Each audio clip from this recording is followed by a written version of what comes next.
right, welcome back to another episode of the Karter Cast. Back.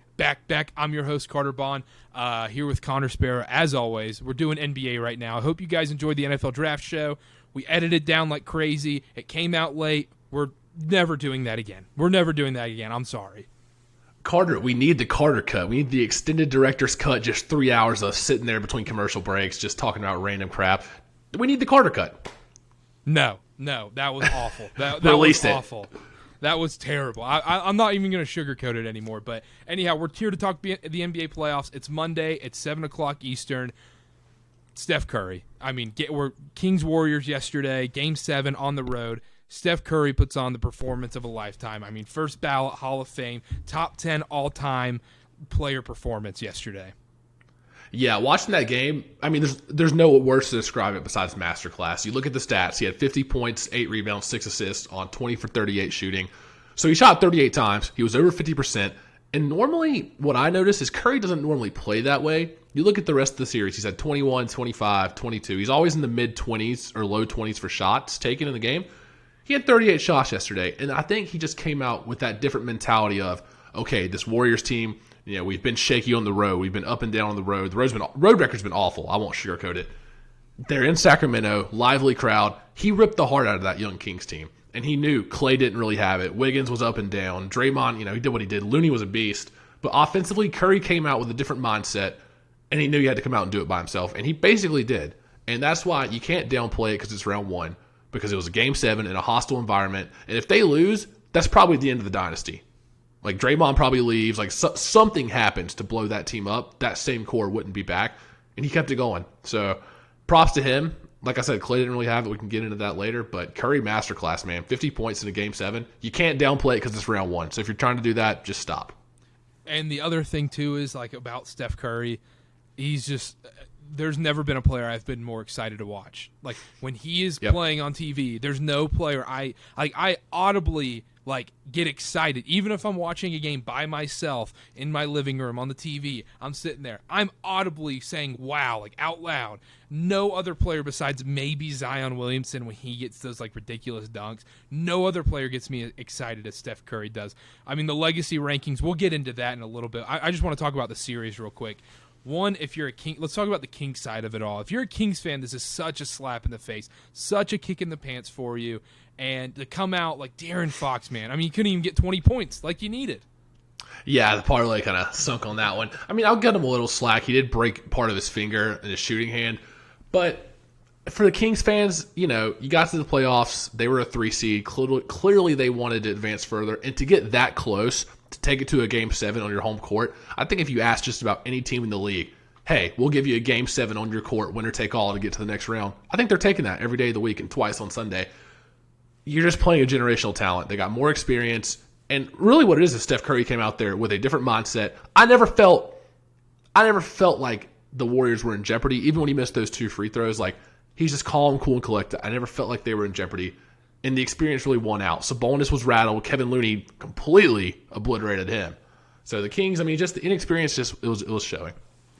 But the thing is, the first half, it was in jeopardy. I did feel okay, this is what we've seen all series, is that the Kings just don't miss threes, apparently. In this series, whether it's Terrence Davis, Davion Mitchell shooting the highest arcing 3 of all time, De'Aaron Fox, no matter who it is, someone is just making threes on that team. In this series, it was just every time a shot went up, you're like, how does that go in every single time? It doesn't even matter how contested they are. They just kept making them. In the first half, they were making their shots. Second half, third quarter, fourth quarter, that's what you said. Experience came through. That's when you've been there before and you say, all right, I'm taking over. Steph Curry taking over, finished with 50 points. I don't even know what to say. Well, the second half of Game 7's Carter, that's when, the palms get a little sweaty, the buttholes pucker up a little bit. The Kings have never been there before. They haven't been to most of the guys on that Kings roster have not played a meaningful playoff game. Probably the most meaningful minutes played on that team has been Harrison Barnes, and he played less than 14 minutes yesterday. So the guys that were in there, they competed, but it's hard to go against that much experience, especially in the second half like that. I guess you could say it was in jeopardy a little bit in the first half, but as long as the Warriors were within a few points, I never really felt like they were going to lose. Steph was just too confident. They should have switched the matchup earlier. Terrence Davis did an admirable job on him, I guess, but there's nothing you can do. Yeah, there's nothing you can do. The shots he was making were just silly. You're sitting there, and every single time he shoots, it doesn't matter what. He could be shooting a full court shot, and you think he's making that. Every single time, you think he's making that. I mean, it's gotten to the point. It's gotten to the point, Carter, where people downplay the difficulty of shots he's taking. Like, he can take a step back three off a screen with two guys closing out him from either side, and people are like, "Oh, nice 3-pointer." If somebody else did that, they'd be like, "Oh my gosh, like look at this highlight." He's normalized these shots so much, and we can get into this with a legacy argument. If you're just watching somebody play the game of basketball, there's not many people I put above him as far as the shots he's taking are ridiculous for anybody else, and he's normalized them. I don't even bat an eyelash anymore. We'll talk about the legacy stuff in 1 second. Last thing I want to touch on in this series was, like, I said it before we started, and I said it last NBA pod we did. So many teams are just one wing player away, and they can. The Kings have a second round ceiling right now with one good wing player. They are potential Western Conference Finals, sneak their way into the finals potential. That's what it is. They just need a legitimate wing defensive stopper is what they need. And Harrison Barnes, he's a good player, but he's not what they need at the 3 spot. Is he a good player? He's serviceable. He was good during the regular season. He is the epitome season. of the most average NBA player right now, in my opinion. He can't guard the other team's best player, though, and that's kind of what they need. Because they've got, Davion Mitchell's good on defense. Terrence Davis, sure, they can guard the other guards. They got to have somebody to guard the other team's best player. So, yeah, you're right. They're a wing away. You're right. And this does stink that the Kings had to play the Warriors round 1. And then last thing on the Warriors in this series, Jordan Poole stinks. Like, he's just all of a sudden awful now, unplayable. He's unplayable. I agree. I mean, he comes in. Kerr clearly has him on a short lease, as he should. That's going to be one of the worst contracts. We're going to do worst contracts team in the offseason. He's in the starting 5. Yeah. Yeah, and people were saying they would rather have LaMelo than him. Rather have LaMelo than him? Rather have Jordan Poole than LaMelo. Sorry. Yeah. Backwards. Yeah, God, I just can't. He's literally unplayable. The things he does well, it borders on the fence of, like, out of control. Like, yeah, okay, he'll make some cool shots, but when teams really tighten up in the playoffs and they can really scheme and they run these double teams at you, these traps, he's out of control for most of the game, and his minutes continue to diminish. I made a bunch of money betting his unders. I bet his under, like, I think 5 of the 7 games, cashed every single time. The line's just too high. And while we're talking about the Warriors role players, shout out to Kevon Looney. I mean, he absolutely horsed Sabonis yesterday. I mean, horsed him. It got to the point where you say, at what point do they bring in Alex Len? Yeah. Yeah, honestly. I mean, Alex Len, big body, and at least maybe he'll get a rebound because Sabonis wasn't really shooting well. Yeah, he wasn't providing that much on offense to where, and defensively, he was getting cooked on every offensive board. I was just shocked because he would have position, and somehow Looney would get a finger on it or tap it up in the air and then get it. It was really a matter of just like he wanted it more. Is really what it was. And I didn't peg Kevon Looney to be one of the most important players in this series, but here we are. Yeah, that's just one of the all-time games I'll always remember. Just the Steph Curry part of it all. I sitting there, you're like, I cannot believe this is real. It's one of those moments where you don't believe it's real in the moment. But let's talk about the legacy part of it all. Where does this rank him? Like, where is he right now in your eyes? I'm not ready to put him surefire top 5, but if somebody were to come to me and say that, I would listen to the argument. Because if you would have come to me a few years ago and said, "Oh, Steph's top 5," I would have just like slammed the door in your face and been like, "Okay, you don't know ball." But if somebody came to me right now, I would hear them out. If the Warriors win the NBA, let me rephrase this. If the Warriors win the NBA title this year, is Steph Curry a top 5 all-time player? I think if they win the title, he has to be the hands-down Finals MVP. And in that case, I mean, what is that? 5 rings, 2 Finals MVPs, 2 unanimous MVPs. It's getting up there. It would be hard-pressed to leave him out of the top 7, I'll say. I mean, you can argue 5, but he's up there right now as it is. And he revolutionized the game. I think that has to be part of it. There's these intangible things that aren't just stats and accolades that need to be a part of this all, because you can say, because he gets dinged for the Kevin Durant stuff, which is frustrating because he's like, oh, well, he won 2 rings with Kevin Durant on his team. But, like, okay, Kareem wouldn't have won without Magic. Magic wouldn't have won without Kareem. You can't put them in that. Okay, so all their titles are voided for some reason then? So that's such a flawed argument, too. He's won 4, and he could win 5. If he wins that 5th, I don't think it's a debate in my eyes. I think he's a top 5 player of all time. I don't hate that at all, and I'll bounce back to two of the things you just said. The first thing about the rings with Kevin Durant, anybody in that position is going to want Kevin Durant on their team. You're telling me LeBron or whoever wouldn't have wanted Kevin Durant to come to their team in the offseason if they had a chance? LeBron was trying to get Kawhi to his team those few years. Like, nobody is... He was even laying the seats to potentially go to the Warriors at some point last season in those press conferences. I'm telling you, Carter, nobody would turn that down. They can't fault Curry. It's not like Curry's in the front office saying, oh, we have to go get Kevin Durant. He's just on the team. At the end of the day, he's a player. Yes, he has a lot of input, but he's not going to sit there and say, oh, no, let's not get Kevin Durant. He wants to win. The whole point of the NBA is to win. He's not sitting there like, let's not get Kevin Durant because this might hurt how some people view my legacy. That's a joke. That's a joke. And number two, about the revolutionizing the game, that's how I feel about Magic Johnson, because so many people are like, Magic's top 5 all time easily. And if you just look at the stats, you can argue he's not. But the people that were there to watch him, they're so confident about that. And I think it's because they saw him night in, night out, how he changed the game, how he led those fast breaks on the Showtime Lakers. That's something me and you don't understand because we didn't get to watch Magic every day. With Curry, we're getting that now. So in the future, when we make this argument to younger people, they're not going to understand what we're saying about Curry, just like how sometimes I'm like, is Magic top 5? Like, did he change the game that much? I didn't watch it every night. So that has to be taken into account. That's what I was going to say, though, is how do you feel in the moment watching this player? Are you scared? Are you excited? Or do you feel, if you're on the other side of this player, does he put the fear of God into you? And Steph Curry does that. When Steph Curry has the ball in his hands, you're freaking out. And I'll be honest, I don't know if LeBron has ever done that for me besides those few games like 2012 Boston with the Heat or 2018 Game 1 with the Warriors. But besides like specific games, when he has the ball in his hands, I'm not scared. Yeah, he can make the right play, make the right pass, but it's not going to be him every time that does it, where he makes the shot, he makes the dunk or whatever. And that's the argument for Jordan, too, why everyone's going to say, like, people who watched Jordan back in the day, obviously we didn't watch Michael Jordan, is that you were scared of him, and every time he touched the ball, you just thought, wow, every time he went into a game, you said, he's going to win. He's going to win. Yeah. Yeah, I agree. And the thing with Curry is you have to guard him 35 feet and in because that thing could launch at any second. His release time is so quick. You have to scheme an entire defense around him. I'm not saying you don't scheme a defense around LeBron because you do, but it's different because Curry can shoot from anywhere on the court. You're not worried about LeBron pulling it from 35 feet in most scenarios. So I think that has to be taken into account. And people are gonna say, "Oh, recency bias. Look at these guys. Of course, they're not going to include Bill Russell and Wilt and all this." Sure, that's fine. But for mine, in your opinion, for mine at least, I didn't get to watch some of those guys, so it's hard for me to really compare across eras. I didn't get to see them with my own eyes because that has to be taken into account. You can't just look at stats. Yes, winning is very important. One of the most important things. Yes, stats are important, but that X factor is watching them play, and you were there. Like, was the sports world buzzing about them at all times? That has to be taken into account. I mean, it's hard for me to rank them because, like I said, I haven't watched all these eras and different players, but it's getting harder and harder to argue Curry's outside the top 7. Yeah. Is he above is Steph Curry above Kobe Bryant?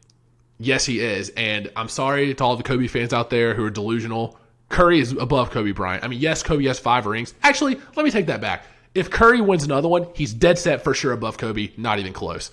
I would argue he is right now, but if he wins one more, then the argument won't even be there. I 100% agree. I think if Curry wins one more, it's not even a debate. Right now, I'm putting Curry above Kobe. I think the stats are pretty comparable, and like the winning, like 4 rings versus 5 rings, couple finals MVPs, MVP, whatever. Those are pretty comparable. If you just watch the way the game's played, Steph changed the whole thing, and that has to be taken into account. It really does. When an argument's that close with numbers and stats and championships, you have to take into account the actual watching them play the game. And the other thing, too, is that, like without Shaq, Kobe doesn't win those early titles no matter what. Steph could have probably won those titles even without Kevin Durant. Yeah. Oh, yeah. Like that Warriors team was good enough. Yeah, they got beaten 7 when LeBron came back from 3-1. They probably could have competed again the next year and made another run. They were still a very good team. Now, adding Durant took them over the top, but you don't see people bashing Kobe for playing with Shaq. Shaq joined them in free agency or on trade, whatever it was. Yeah, exactly. So, I don't know. I mean, it's all kind of pointless if you think about it, talking about it, but he's unbelievable. Like, he's going to go down as my favorite player I've ever watched. I don't know if I don't know if I'll like. I love Steve Nash growing up. Everyone knows. Anybody who knows me knows I'm the biggest Steve Nash fan. Steve Nash is the reason I fell in love with basketball. But like this dude, if any young kid who watches basketball, how do you not gravitate towards Steph Curry? What do people say when they shoot a three now? They say Curry. Like younger kids. I don't think so. They don't say Raja Bell. They don't. They don't say Leandro Barbosa. I don't know. The last thing I'll say. The last thing I'll say about this whole debate is, as the game furthers, as the game continues, as there are more players coming in, as we just get deeper into NBA history, the league's been around longer. It's harder and harder to compare these guys from early eras because there's more guys that are coming to the top. Kevin Durant, when it's all said and done, he's going to be in that argument. Obviously, LeBron's top 2. Curry's up there right now. You don't think at least one of the guys like Luka or Giannis or Embiid or Jokic, one of those 4 at least, will be in the top 6, top 7 argument? More guys are just coming up there, so maybe it means more now like, oh, instead of ranking your top 5, let's rank your top 10. Like with more guys up there, it just gets crowded at the top. And it's not taking away from anything the older guys have done. It's just that there's new blood, and some people will never be able to put current players above the older players in their sense of nostalgia. And I don't think that's fair. Yeah, I don't think there's anything more to add to that. Let's talk about Lakers Warriors later on when we do the other round 2s. Let's clean up round 1 real quick. Let's switch up the subject a little bit right now. Let's talk about the Bucks Heat real quick. We haven't been able to talk since it happened. When on our last episode, the NBA pod, we talked about, oh man, it might be Heat Knicks, and we said yuck, gross, disgusting. Yep. That reality is now true, even though it's actually kind of a fun series. And then you also said no chance the Miami Heat beat the Bucks with or without Giannis. I did say that, and I'll eat crow on that. I'll eat it. You can clip it off. You can post it, whatever you want to. I was wrong. That's fine. I'll take it. In no world did I think the Heat were going to beat the Bucks, even without Giannis. I just felt the Bucks were a better team. They had, even without Giannis, they had 3 of the best 5 players in that series: Jrue Holiday, Chris Middleton, Brook Lopez, and then Jimmy and Bam for the Heat. But after that, I think then it's more Bucks players. After that, I think the Bucks role players were considerably better than the Heat. That meltdown was unbelievable, and 95% of it was due to Jimmy Butler. I mean, that was just the sheer willpower of Jimmy Butler just forcing that team. If you watched the end of that one game when I think it was was it the closeout game where Bam fouled out and Max Strus fouled out, and he was playing with, I think, Cody Zeller, Haywood Highsmith, Gabe Vincent. 4. Was it? It was one of those games where Butler was playing with, it was Butler, Cody Zeller, Haywood Highsmith, Max Strus, and Gabe Vincent maybe. It was just him and 4 other guys that nobody's probably ever heard of if you're not a diehard NBA fan, playing at the end of the game, and they still closed it out and won. That was unbelievable. That was unbelievable. I can't think. A Martin Twin. That's what it was. It was Caleb. Minutes. It was Caleb Martin. That's what it was. And he played out of his mind at the end. He made huge shots and huge plays. And the most underrated part of that Game 5 that they won was Gabe Vincent's run-up 3. When he, in transition, just pulled up the 3. That was cold. That was a cold 3. Every single one of those games, I was watching the other game that was on. I don't remember which game was on. I was watching the other game, and I see my phone. I'm like, oh, okay, Bucks are up 102-86 going into the 4th. Don't need to watch that. And then I'm getting texts on my phone, be like, dude, change it to NBA TV, NBA TV, NBA TV. You got to go over there. It doesn't feel real. Every single one of those Heat wins, you're like, no way this is happening. Every time Jimmy Butler's making these ridiculous shots, no way. And he just kept doing it. It was unbelievable. Tobias Harris. The Sixers chose Tobias Harris over Jimmy Butler. Yeah, I mean, that's basically what it boils down to. There was other factors, but basically they could have kept Jimmy Butler if they didn't keep Tobias Harris, is what it boils down to. My girlfriend and I were at the FanDuel Sportsbook at the Mohegan Sun in Connecticut. Shout out, by the way. We were watching that game, and she's been more into sports a little bit. She was locked into that Bucks Heat game. I mean, Jimmy Butler was doing some insane things. She likes Giannis. She likes the Bucks. We were watching it. I just want to say, I've never seen, save LeBron, so other than LeBron, in recent history, I haven't seen somebody drag a team like that through the playoffs. I mean, I guess Luka with the Mavericks, you could say. But other than that. But even Luka last year, like Jalen Brunson was, doing his part too. Oh, I know. And if you just look at the Heat roster up and down names, guys stepped up and played better. But man, that Heat roster is not very good. That Heat roster is not very good. And they're up 1-0 against the Knicks right now. let's talk about the Bucks side of it. Here's the Giannis quote. I want to get the exact quote for everyone. In the press conference after, someone asked, is this season a failure? And he got pissed, blah, blah, blah. It went viral on social media. If you didn't see it, here's the quote. It says, there's no failure in sports. There's good days, bad days, and some days you are able to be successful. Some days you are not. Some days it is your turn. Some days it's not. That's what sports is about. You don't always win. And he goes on to talk about each season is a step towards getting the end goal, blah, blah, blah, blah, blah.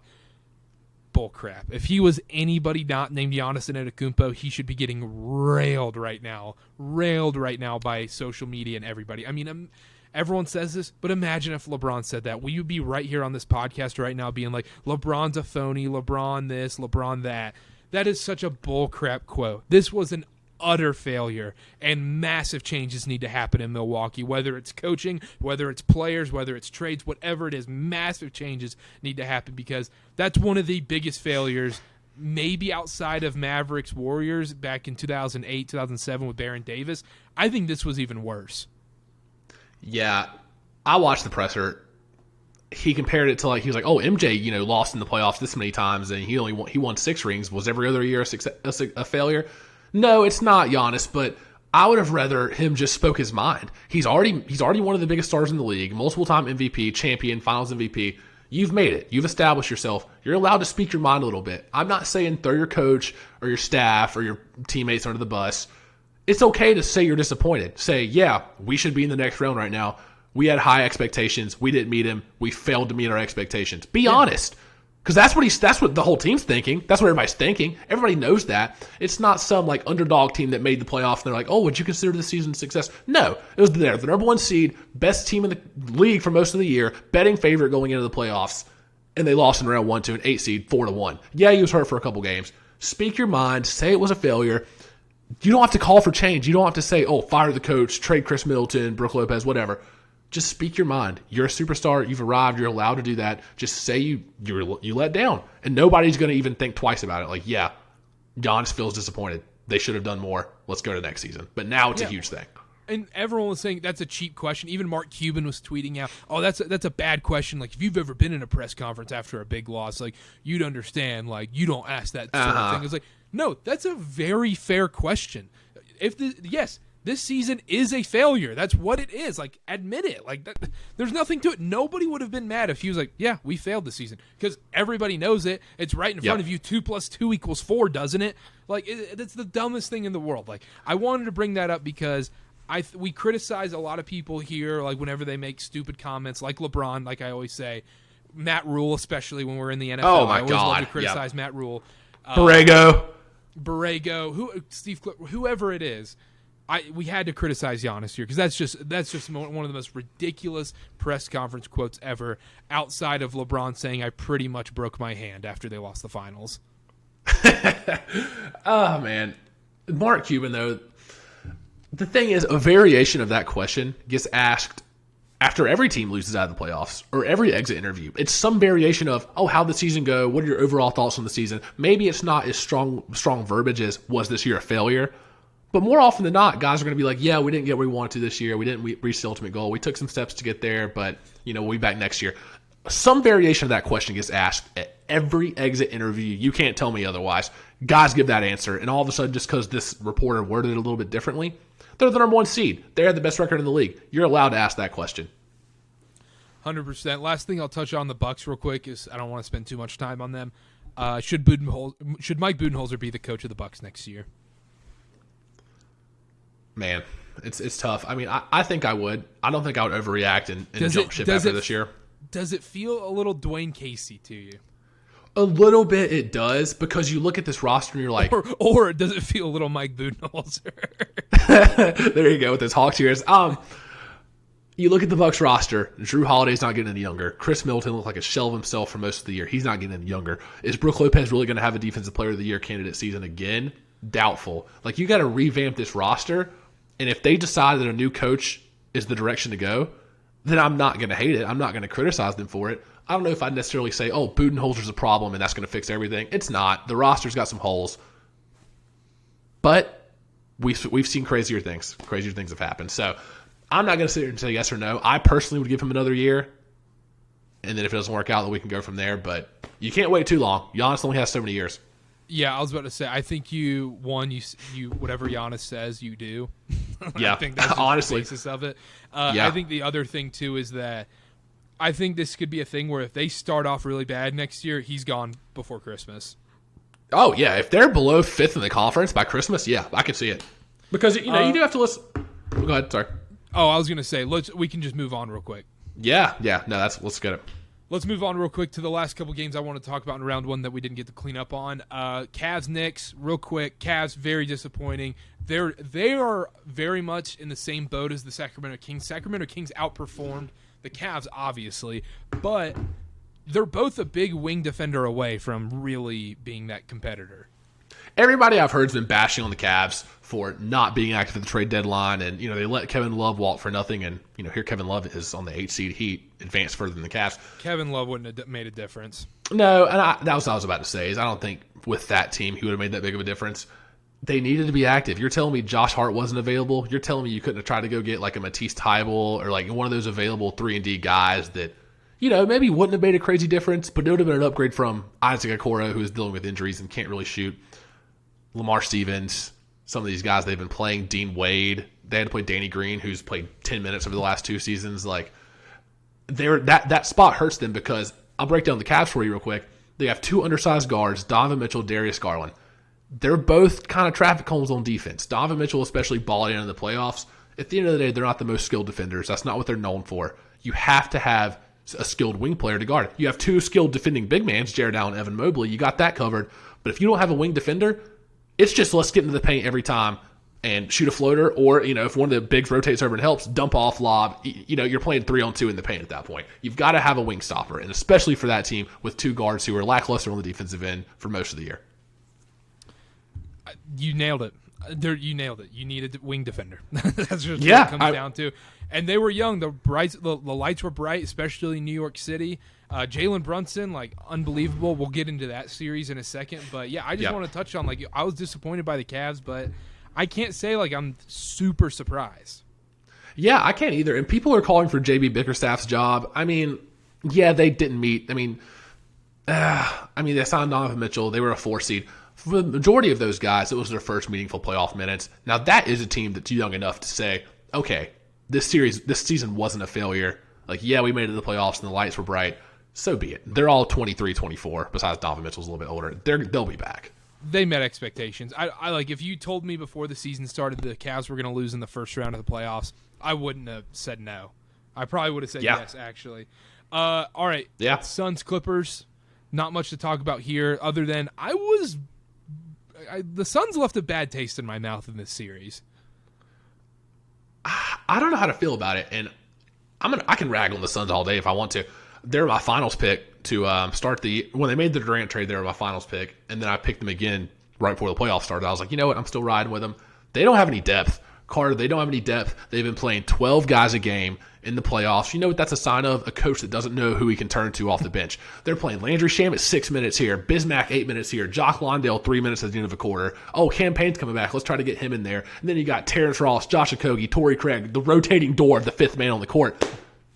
It doesn't work. You can have 4 of the best guys in the league, and it's still going to be, it's going to cause you problems. Basketball's a 5-man game. You got to scheme for all 5 guys. Torrey Craig's had some good spurts, but, man, they have no bench. On the Clippers side of it all, I guess you run it back. You don't have a choice.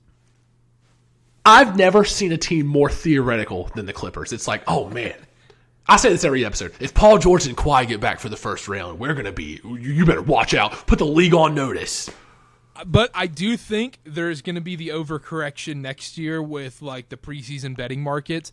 I do think this is when Vegas and everyone finally catches up and says, you know what, we can't back the Clippers. Let's put their win total down to 42.5, and that's when you take the Clippers next year. I feel like I'm going to talk myself into the Clippers next year for some reason. Every year, the past 3 years, I've been no, why would I believe in them? Why would I believe in them? And I'm I'm so due. They're not. They're going to be good. They're going to randomly be good this year.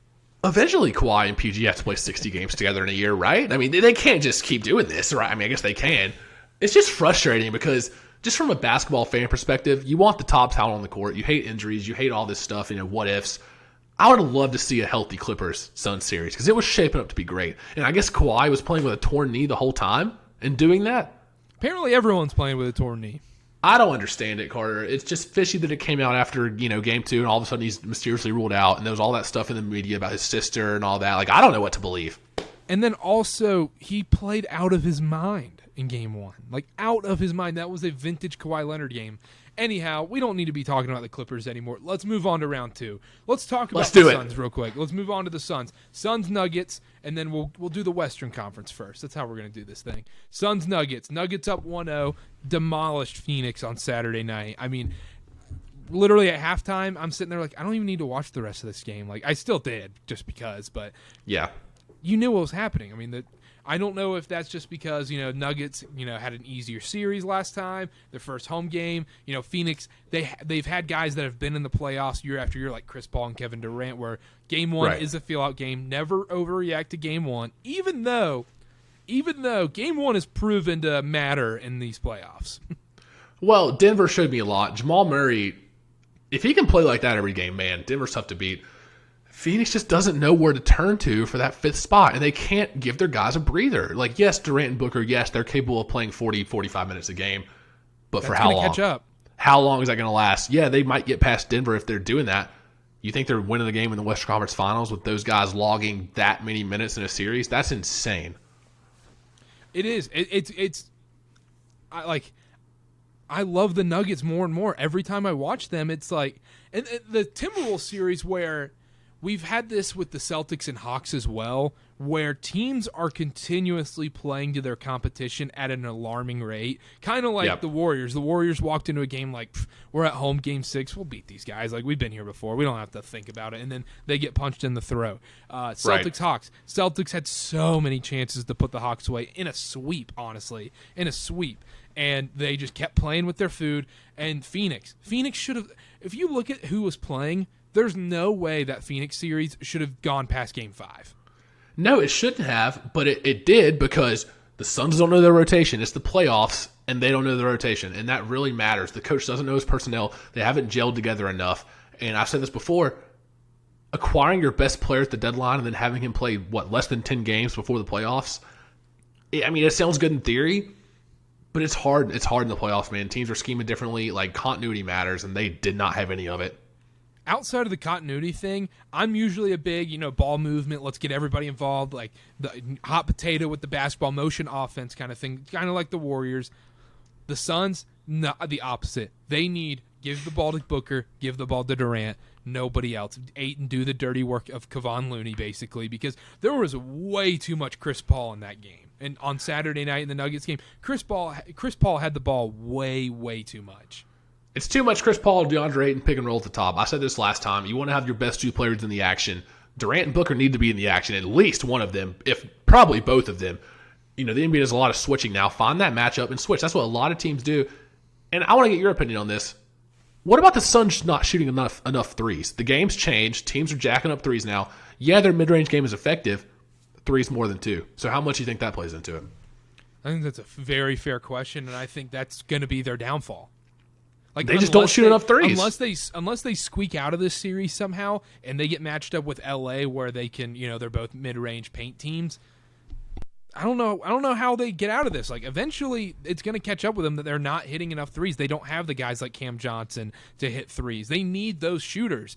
Right. The other thing, like, you think about is like they gave away Jalen Smith for free. He would have been a nice player to have in the playoffs right now. I really wish I would take him over Bismack or Jock Lawndale any day of the week. I saw Bismack, quick rant, I saw Bismack blow a wide open layup, just clank it off the back of the rim, and I was like, man, how many times have I seen that in Charlotte? How many games have I watched? Just the oven mitts. There's not one person listening to this right now that said, I'm shocked you said that Bismack Biyombo blew a wide open layup. Yeah, if you're a Hornets fan or if you know us, you know about Bismack Biyombo. Ugh. If you know basketball, you know about Bismack Biyombo. On the Nuggets side of things, They're good, man. They're clicking. It's continuity. It's kind of the polar opposites of it all. Yeah. The Suns, no continuity, trying to still figure out things on the fly, big mid-range game. And then on the flip side of things, you have the Nuggets who played together for so long. These guys know each other. They know their movements. The chemistry is right on par, right where it needs to be. They're moving. They're shooting threes. They're going. They're playing. Unbelievable stuff from them. And it's kind of like college basketball. Like I keep comparing it back to college basketball, but experience matters, man. Experience and playing together matters. I agree. And the Nuggets, they've been doing it all year. Aaron Gordon looks good this year. I mean, he's contributing at a high rate. Like I said earlier, Jamal Murray, if he's shooting like that, very underrated pickup. I've touched on it before in an episode. Bruce Brown, such an underrated pickup for them. He was dynamite on the Nets with those floaters. They played him at the de facto 5 for a while. On the Nuggets, he's the perfect bench piece. Jeff Green's giving them minutes, and Christian Brown, rookie out of Kansas, he's giving them minutes. I thought when they signed Reggie Jackson and got Thomas Bryant at the deadline, they would contribute a little bit. Nothing. It's just been 7, 8 guys. Yeah. So good for them. They're playing out of control. If Aaron Gordon keeps hitting threes and doing this like he is, and Jokic keeps playing at the MVP level, and if they get Michael Porter start hitting shots, KCP's above average defender. I mean, this is a good team. Everybody kept writing them off as not a title team before we did our NBA playoffs preview. I wasn't willing to do that. I would. Yeah, good for you. I said I wanted to switch my pick to Denver because I truly believe in this team. Yep. This series is weird though because then tonight, we're recording right now at 7:30 Eastern on Monday. They play tonight. Phoenix should just come out and just destroy them. You could just see Kevin Durant and Booker combining for 80 points for some reason. And that's the thing with this Suns team, with them getting Durant, is you're going to have 2 of those games at least, a series where Durant and Booker combine for 80, 85 points. It's just going to happen. And if you let 2 guys beat you, then you let 2 guys beat you. I think Denver is strong enough as a team to withstand at least one of those games. Yeah, they'll lose 1 or 2 because of that. But they can win a game where Booker and Durant score 80 because the rest of the team might not score 20. And the other thing, last thing we'll touch on in this series, Kevin Durant and Devin Booker both cannot be off the floor at the same time, ever. I don't think they have been. I think they've been creative with it. I haven't been focused on their rotations as much as I should be, but they can never be on it, and they need to start getting creative with the way they rest these guys. Like, hey, right before the 6-minute timeout, sub them out for 30 seconds. So they get that extended rest right there. Just you got to be creative with how you rest these guys because they need to play 38, 39, 40 minutes. Oh, just watch Steve Kerr, what he did with Curry yesterday. He literally took a timeout just to give him rest. You might as well, a lot of teams, finish the game with 2 timeouts left. You might as well take them. Give your guy some rest if you're going to play him 45 minutes. You have 95 timeouts in the NBA. Why don't you just use a few? My goodness. You can't take them home, Roy Williams. You can't take them home. And damn, the league needs the revenue from the commercials they're going to run while you do it. So nobody's complaining. Let's talk about the main series, the one everybody's going to talk about. It's going to get the highest ratings of any second-round playoff game in the history of basketball. It's going to take over every single sports talk show in the nation. The Celtics Sixers. I was going to try and think of some WNBA series, but WNBA I don't think has started. The Hurricanes and the Canes and the Rangers, whoever they play, whatever. Anyhow, no. Lakers Warriors. First game in Golden State Tuesday. 2 days coming off after a Game 7 road win. Going to be tough for the Warriors coming out, but they are at home. They play unbelievable at home despite their Game 6 loss to the Sacramento Kings. LeBron and the Lakers coming in with a little bit more rest. Does this feel like Game 1 is going to LA? It does, and I think their Lakers are +5 right now. I'm going to go ahead and tell you, I took Lakers +5 last night, and I'm also going to sprinkle a little bit on the money line too. I think the Lakers come out with a little bit of an edge. It's Game 1. They've had time to rest. LeBron's going to have that little jolt in his step. He might not have it in Game 4 or 5 when the series drags on because they play every other day for the whole series. But Game 1, they've had time to rest. Davis has looked unbelievable in defense. Best defensive player by a mile in these playoffs. He's going to have time to rest. They're going to come in with an edge. I'm telling you, they're going to come in with an edge. Warriors just had a knockdown, drag-out fight with the Kings. Is there going to be a little bit of exhale like, we made it out of the first round? I think all that comes into play. I think Game 1 has a real shot to go to the Lakers, but as far as the series goes, it's a toss-up for me because we've seen the Lakers lay some eggs. But I want to ask you, you mentioned this before, is it an even playing field now with the Lakers' revamped roster at the trade deadline? between the Curry-LeBron debate. Yeah, is it just between the teams? Yeah. Yes. Yeah, because one, revamped roster, everybody's healthy, and they kind of had the similar kind of regular season, both played with their food a lot, ended up being the 6 and 7 seeds, somehow meeting up in the second round of the playoffs. Both don't have that, they have, like, LeBron has Anthony Davis, but the Kevin Durant equation isn't a part of this. And you can say, oh, it's not an even playing field. Curry's 35 and LeBron's 39, whatever their ages are. You can say that. It's an even playing field, man. It's an even playing field. There's no excuses going into this. I don't care about LeBron's age. You can use, every bronsexual is going to use that if they do lose. Like, oh, he was 39 and he went toe-to-toe with the Golden State Warriors, who eventually may have won this year's title, gone back-to-back or whatever, with the returning champs. Yeah. It's an even playing field. That'll be the narrative, yeah. I did want to point this out. I'm going on Action app trying to figure out the betting of it. It's 50% on each side of the public. 90% of the money's on the Lakers. I think that's for a reason. I think the Warriors come out flat. I know they've been good at home, but you don't think the Lakers are come out with a little bit of an edge? And hey, who's going to guard LeBron? Is it going to be Wiggins, Draymond? If so, I'm actually not as worried about that. No, that's fine. That's what I'm saying. I'm saying underrated piece of this, staying in front of Austin Reeves, getting in the lane. I guess Clay can do it, but like if you put Jordan Poole or Curry on him, it's not happening. Because I would assume Draymond's going to be guarding LeBron, right? You would think, but they might throw him on Jared Vanderbilt and have him play help. I think or throw Kevon Looney on Vanderbilt. Looney has to play because you want Looney guarding Anthony Davis. But Vanderbilt's not a threat from the outside. But Vanderbilt doesn't shoot threes that much. He can help from the weak side, rebound more. Underrated piece. I think the Lakers are going to have to play Vanderbilt a lot less against the Warriors. Okay, because that's what I was going to say. If Jared Vanderbilt's playing, I think the Warriors need to combat that with either one, spread them out and keep shooting like they're always going to do. But the other part of it is Gary Payton's got to be in that game. Yeah, well, you can just match your non-shooter with another non-shooter. Yeah, there's going to be a lot of Gary Payton in this series, I believe, because I think Gary Payton or Wiggins is going to have to guard Austin Reeves and shut him down. Yeah, Austin Reeves is a very underrated part of this series because LeBron's going to do what he's going to do, and you'll probably have Draymond on Anthony Davis or helping out, whatever. Austin Reeves, you can't let him beat you if you're the Warriors. You can't let him beat you. Same thing with the Lakers. You can't let Wiggins beat you. You can't let these tertiary guys beat you like that. And I'll be honest about this series.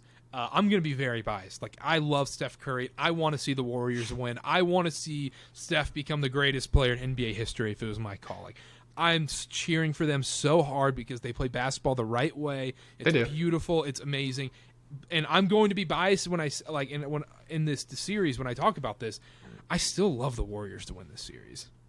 I don't know, Carter. I don't know if I can get there. The Lakers might be on a mission. I mean, you got to think about it. It's their first real playoff run with this Lakers team. Like, they had the bubble run, but their first real, like, everybody's healthy, crowds are full. But we can say that. Okay, Memphis went to Game 6, and that wasn't really a Game 6. Like, it might as well have been at 5. That Game 6 didn't even need to happen. That was such a joke. But we talked about it in the other series. Threes are worth more than twos. And that's not for the Lakers. I don't think the Lakers can keep up with their three-point shooting. Maybe not. The Warriors have to have Clay hitting shots, though, at the end of the day. It can't be all Curry because the Lakers are good enough to stop him or contain him. If Clay's not hitting shots, they can contain Curry. They can scheme for him. Yeah, and Anthony Davis is going to get his 30 and 15. He's going to be a monster in this series.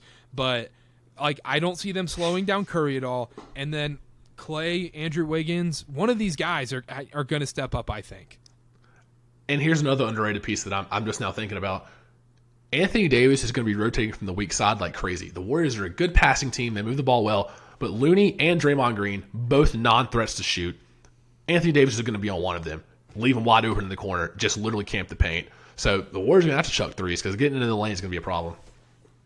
Yeah, I love Golden State in this series. I don't know. I'm not there.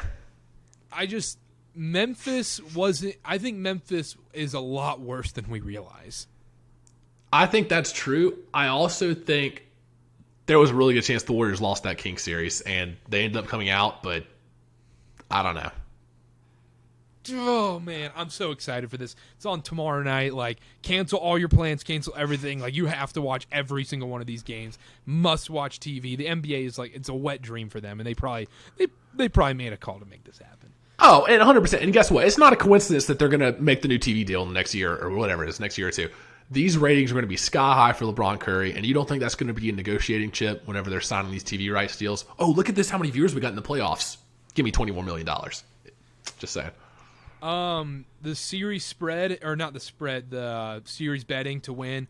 The Warriors are minus 160 to win this, so put 160 to win 100 on it, so they're favored. Lakers are plus 134, so you put 100 to win 134 on it. They are underdogs in this series.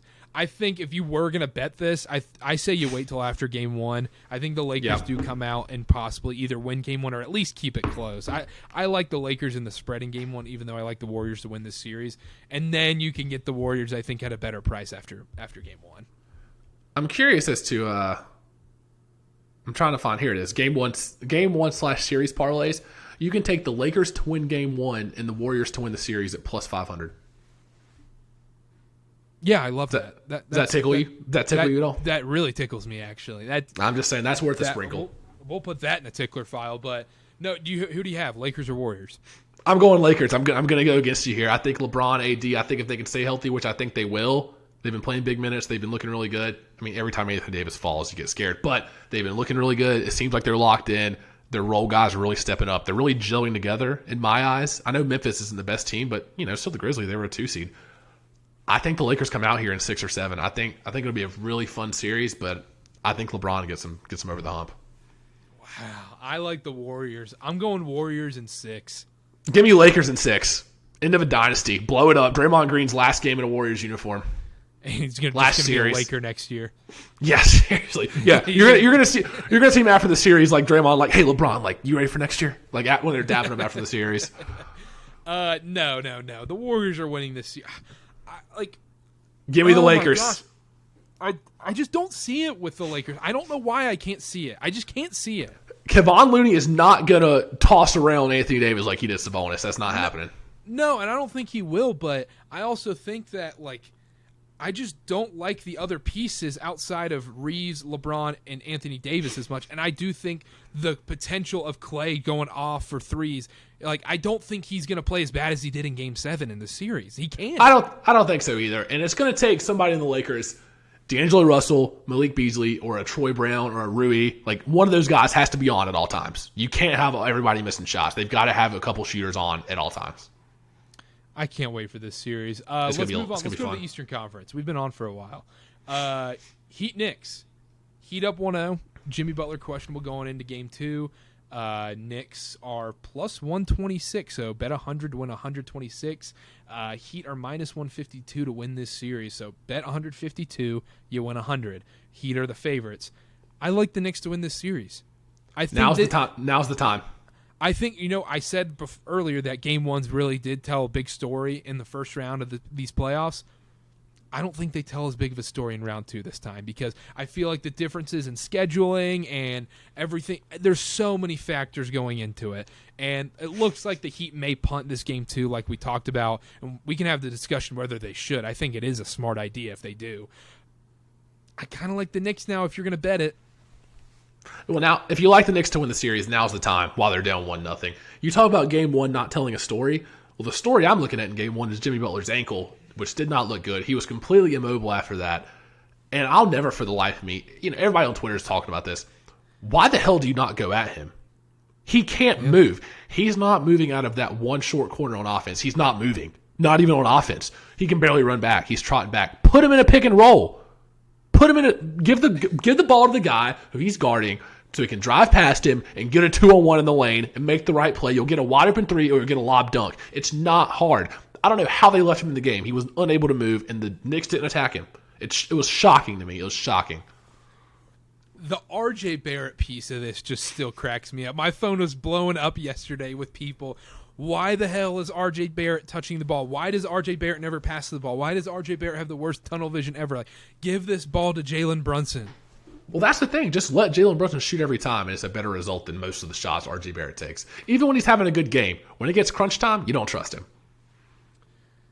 Yeah, I mean, another thing, too, is where Game 1 doesn't matter as much as Julius Randle. Like Didn't play, yeah. If you don't have Julius Randle, this is a totally, totally different game. And now that Jimmy Butler's out, it looks like Randle and Brunson should be playing in Game 2. It should be knotted up 1-1. Who do you like to win this series when it comes down to it? Just after what transpired in Game 1, I like the Knicks because I don't think, even if Jimmy Butler comes back from that ankle, and he's a dog, like he'll come back in the series. He might miss one game, but he'll come back. It's not going to be the same. He's not going to be able to make those cuts like he's been making. He's not going to be able to guard the other team's best player. He's not going to be able to, off those dribble handoffs. He can't cut like that. You have to take that into account. I feel like you're a little scared. You got to be a little scared that you've been so wrong on the Heat in these playoffs. And I'm still going to be wrong on him. Give me the Knicks to win. If Jimmy Butler was fully healthy and he didn't get hurt in Game 1, it's more of a toss-up for me. But if you're the Knicks, you have to win this series. The Heat, just look at their roster. They were dead in the water all year, and then they come alive to beat Milwaukee. I can't back them again, Carter. I'm going Knicks here. I'm going Knicks in 6, and it could be 5 if Jimmy Butler's out multiple games. I like the Knicks too. I'm not going to sugarcoat it. I'm not going to sit here and be cute and say, even though I did like the Heat. I called my shot with the Heat. I also called my shot with the Clippers, but then the Kawhi injury happened. So asterisks on that loss for me. I like the Knicks here. I think when Randall comes back, I think Jalen Brunson. I think they're just better. It comes. I know we said that about the Bucks Heat, the Heat or the Bucks are going to come back. They're going to win. Blah blah blah. The Knicks are just better, and that's the other underlying part about that Cavs-Knicks series is the Knicks were just better. They're a better team. Jalen Brunson's a better player. They play harder on defense. They really, really defend. They make games difficult for you. And the Heat, I just don't know if they have enough offensive firepower to keep it up to win 4 games in this series. Give me the Knicks, and it also is going to start feeling like when the Knicks make the Eastern Conference Finals. Every year, we've been having these random teams every year make the conference finals, and all of a sudden, they think they're this legit team. Even though, if the Knicks get matched up with the Celtics, I'm taking the Celtics every time, 1,000 times out of 100, every single time. But if the Knicks make the Eastern Conference Finals, it's going to feel a little Hawks-esque, a little Mavs-esque, a little Trailblazers-esque. When these teams just make the conference finals, don't actually compete. Or like those early Boston teams. They're going to be feeling themselves going into next year, and that's when the disappointment comes. I completely agree with that statement. I just can't get there with the Heat. Going back to what you said about the offensive firepower, even with Jimmy Butler, it's tough. Imagine the Heat without Jimmy Butler. Tyler Hero is out with a broken hand. That would be your secondary ball handler. Kyle Lowry's not having a vintage game every game. It's not happening. I can't stand Kyle Lowry. That will not happen again. So who's your ball handler? You're going to run Bam at the point center. Gabe Vincent's bringing the ball up. Duncan Robinson's taking 20 shots a game. You're not winning like that. I'm sorry, it's not happening. They have no other guard. I mean, Kyle Lowry's not going to do that every game. What he did last game. They are worse than the Houston Rockets without Jimmy Butler. Yeah, it's going to be bad without Jimmy Butler. And I think we're going to see that. Even when he's not at 100%, I think they're still going to be pretty tough to watch. We'll see, though. Heat culture, never doubt Heat culture. They've made me eat crow already, so. Real quick, who did you have in Suns Nuggets? Who did you have winning that series? I know we're flip-flopping here, but real quick. I'm rocking with the Suns, Carter. As much as I up-talked the Nuggets and kind of pooped on the Suns, I got to keep my pick. So, give me the Suns. I don't hate that. I'm going Nuggets. I just love the Nuggets, and continuity. Continuity matters. Yeah, I agree. Last series we're going to talk about, they're playing right now. And if we wanted a great live bet opportunity, I mean, my gosh, the Sixers are up 8 points against the Celtics right now. We could just bet the Celtics first half? Question mark live bet right now. Let's look at here. Celtics 76ers. Embiid's out game 1. He should be back for game 2. I don't think it matters. I think the Celtics roll. My only concern about this is it's not Embiid coming back and dropping 40. It's not James Harden having triple doubles and Maxey going off. It's none of that. It's all about, do the Celtics play down to their competition? Because that Hawks series was very alarming that they just didn't put them to bed. They kept playing with their food. And then all of a sudden, you're in a situation where you're almost about to blow a 3-1 lead. That series damn near should have gone Game 7. I mean, the Celtics just about blew Game 6. I agree, and Philly's a better team than Atlanta, even without Embiid. It's questionable. Atlanta's a pretty crappy team. Philly's better. If they're in a tight game with Philly, what if Maxey goes off? What if Harden pulls 5 threes out of his ass in the fourth quarter? It's not like the Hawks. It's different. So if they're in these close games and they're blowing leads, it's not a surefire thing they're going to move on. As I said that, when the 76ers went up 8, Boston's up 1 already. There you have it. For all you people out there, we'll see how game 1 goes. Hammer Paul Reed double-double, plus 400 today. You want to know his stats right now? Yeah, what is it, like 2-1? 0-0. Really? No, that's rough. Strike that from the record. Harden's got 12 points. Oh, Christ. This series, I don't think there's too much to talk about. Like, I think there's going to be one game where we start, like, you question, okay, why did I pick the Celtics? They're going to have one dud where Tatum shoots too many threes. He's not penetrating enough.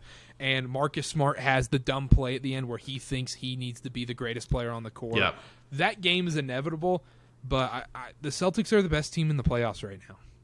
The winner of this Celtics-Sixers series, which will likely be the Celtics, is going to the finals. But either of those teams. Don't say the Knicks. If it's Sixers-Knicks, we have a series. We'll have a series, but the Sixers are better than them. They're better than them, Carter. Come on. I'm not ready to go as far as to say it's the lock that the 76ers would beat the Knicks. If the Sixers make it to the Eastern Finals, it means Embiid's back and healthy, because that's the only way to beat Boston. What if it's the Heat and the Sixers, and Jimmy Butler's healthy? I really think the Heat might win that series. I mean, Jimmy Butler might average 50 that series just because of what Philly did to him. That's tough. I mean, I'm still taking the 76ers, but man, Jimmy Butler props will be free money. I mean, Jimmy Butler, Bam on Bam. There's not going to be a much better matchup than Bam on Joel Embiid. Yeah. I mean, no, you're right. That's a tough one. So that's why I'm not. But the thing is, I don't think any of this matters. I think the Celtics are winning this series. How awful would a Heat Sixers series be, though? Just 90 to 85 every game. But I would be, if the Heat end up making the conference finals, I'm going to be rooting for the Heat so hard, because what a story that would be. The 8 seed having to play 2 play-in games. They played 2 play-in games. Like, they arguably should not even have been in the playoffs at that point. Like, and then they beat the Bucks. If they do it, they would beat the Knicks, and then they would be playing the Celtics or the 76ers Jimmy Butler revenge. That would be unbelievable. But no, none of this matters. None of this matters. The Celtics are winning. Like, I think so too. But little Boston sports, tragedies going on. All their years of winning are coming back to bite them now, because the Bruins have one of the biggest chokes in hockey history, being up 3-1 as one of the biggest favorites of all time, and then losing that series to the Florida Panthers. Do we see Boston follow in their footsteps? Who am I to say, Carter? Who am I to say? Crazier things have happened. I still got the Celtics, though. Give me the Celtics in the series. Yeah, I have the Celtics. Let's talk about the NBA Finals. We don't need to get more into that series. Who do you have in the NBA Finals right now? I know we keep doing this every episode. We're going to keep updating every episode how we feel going throughout the playoffs. I'm not going to waver. Give me the Suns from the West, and give me the Celtics from the East. I'm not going to waver. That would be a fun series. It would be. I have to stick with my pick. Here. But it'd be so cool. Jaylen Brown, Booker, Durant, Tatum guarding each other. Marcus Smart and Chris Paul just flopping off each other every play. What a series that would be. I still have my ticket for plus 800 for the Golden State Warriors to win the West. Gonna ride the Warriors. Gonna keep it riding. I know I keep flip-flopping between Denver and Golden State. Give me Golden State and give me a rematch with the Boston Celtics. I'll say this, though, as a little caveat. If the Nuggets beat the Suns, the Lakers are going to the finals. You heard it here first. If the Nuggets beat the Suns, the Lakers are beating the Nuggets if they advance past the Warriors. I got Lakers if that happens. Really? I think the Lakers will beat the Nuggets if that becomes a scenario. Yeah, put that out there. So you think the Nuggets would rather play the Warriors than the Lakers? I don't know who they would rather play. I'm just saying what I think. I think the Nuggets could beat the Warriors, and the Lakers would give them a run.